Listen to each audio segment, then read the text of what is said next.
Hey folks, Mike Dawkins from Worldcast Anglers here with your Jackson Hole fly fishing forecast for the weekend of August 20th and 21st. It sure feels like midsummer here at the WCA Fly Shop today. We've got daytime temperatures in the mid to upper 80s, bright sun, no cloud cover, traditional late summer weather and conditions that we normally see in the greater Yellowstone ecosystem. We had some good rain and a nice little sort of recharge of water and some cooler water temps last week that sort of lowered some of our water temps and in-stream flows and sort of flushed in, some new water into the system from our tributaries like those on the Snake, like the Hoback and the Grays, up here in the Teton and the Henry's Fork. But we've seen those flows and that slug of water sort of push through, and now it's pretty traditional mid-summer time here in the greater Jackson Hole area.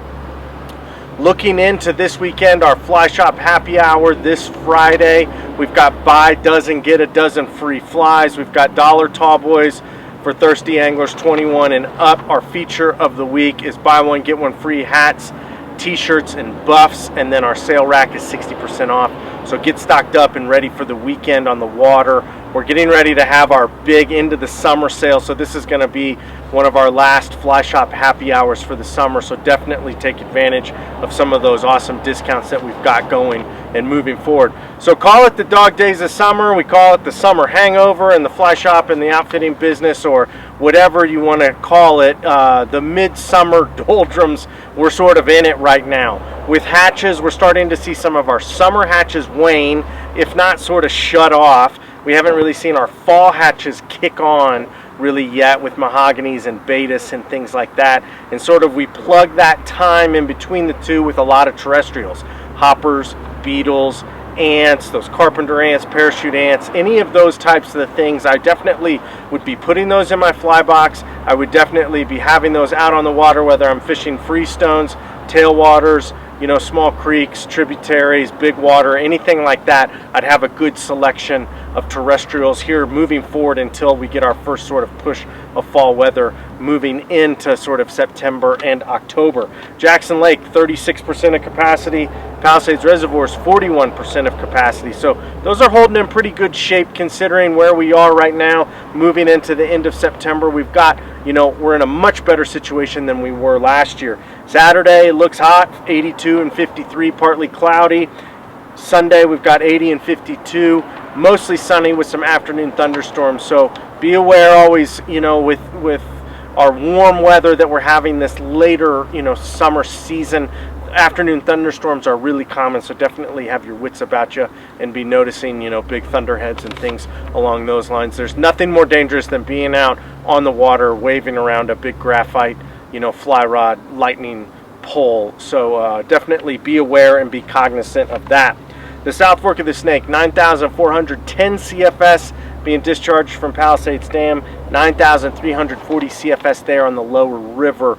We've seen the South Fork stay in pretty darn good shape in this late summer period. We have got mutants and Classinia stones, hatching in those sort of, dawn times. Sounds like, from first light until about 1 o'clock, twitching, Chernobyl bugs, Chernobyl ants, water walkers, and moving those things in seam lines, flats, banks, any of those types of things has been really productive. The latter portion of the day has been filled with some PMD hatches and some leftover caddis in sort of recirculating eddies, softer water types and banks and seam lines. Our riffles this year haven't really been the South Fork riffles to note, and we're seeing a lot more of those PMDs and that small dry fly fishing in that softer water. Maybe those bugs got scoured out from the big flows last year. Maybe we've got some siltation building up because we didn't get a big flush this year, but we're definitely noticing something.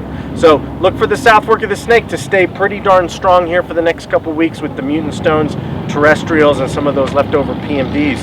The Snake in Jackson, 1,800 CFS there on the upper river being discharged from Jackson Lake Dam. 3,680 CFS going into the canyon. Similarly to the South Fork, the Snake is a early morning program. I would have that in the back of my mind fishing for the next 2.5 weeks of being on the water early and being off the water early, concentrating on our fishing when water temperatures are the coolest, the trout are the most active and happy, and we're not doing any undue stress to our trout friends in those afternoon and early evening periods when water temps are rising or into those levels. Trout like 65 degrees and below. You can make an argument for 66, you know, to rope up and fish some heavier tippet, and 67 is sort of the threshold, but you know, carry a thermometer, use it, be noticing those types of things. The snake is definitely in that place right now. Be on the water early, be off the water early. You're going to see better fishing during those times, and you're going to be it's going to be a lot better on our trout populations. Classinia stones and mutant stones over on the snake, very similar in a dawn patrol program, and then there's sort of a smattering of some PMDs and maybe some caddis, but not tons of bug activity similar to the South Fork in this sort of, you know, dog days of summer. I definitely would plug some of those, you know, early afternoons with hoppers, beetles, ants, and terrestrials. The Teton 272 CFS up here around Driggs, 555 CFS down there on the lower river. Same story, be on the water early, get off the water early. We're seeing some pretty good PMD hatches, you know, and spinner falls early in the morning. Terrestrial fishing midday paired with some droppers has been really good, and small streamers have been productive, you know, during those low light periods as well. The Henry's Fork north of us, 819 CFS coming out of the box, 1,590 CFS there on the lower river. The lower river is mostly a terrestrial game, not much bug activity. Similarly, be on the water early, concentrate your efforts, you know, in those early morning periods when water temps are the coolest. Warm River to Ashton is still having some good dry dropper fishing with hoppers, maybe some leftover golden stones. The ranch has been a little bit on and off, you know, maybe similarly to the riffles on the South Fork of the Snake. You know, we saw some big flows early, some big flows last year. Something isn't, you know, it's not the ranch that we know and we love. So hopefully we can get through this year and get plenty of snow and plenty of water coming into next year and see the ranch again. PMDs, leftover, you know, rusty spinners and spinner falls in the morning, cinnamon ants, small hoppers, beetles, and the Box Canyon is still fishing pretty darn well at these flows early in the morning with dry droppers, golden stones, big leftover green drake parachutes, or a hopper dropper thing can be very effective.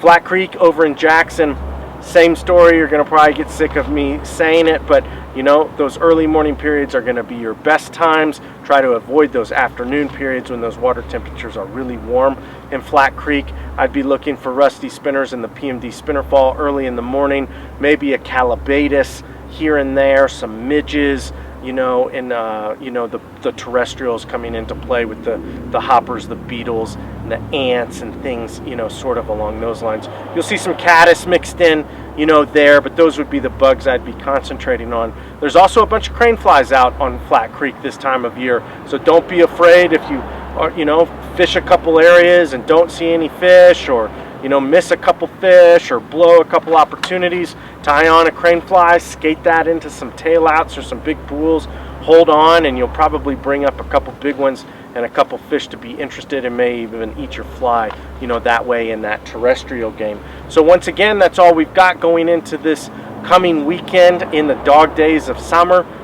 Be on the water early, be off the water early, and we'll do whatever we can that's the best for our trout friends. Fly Shop Happy Hour this Friday, 4 p.m. to 8 p.m. 4 p.m. to 7 p.m. This week's feature is buy one, get one free hats, t-shirts, and buffs. Sale rack 60% off, buy a dozen, get a dozen free flies, and dollar tall boys. So thanks for tuning in. We hope you have a great weekend out there on the water and sort of these last weekends of summer, and we'll see you here next week.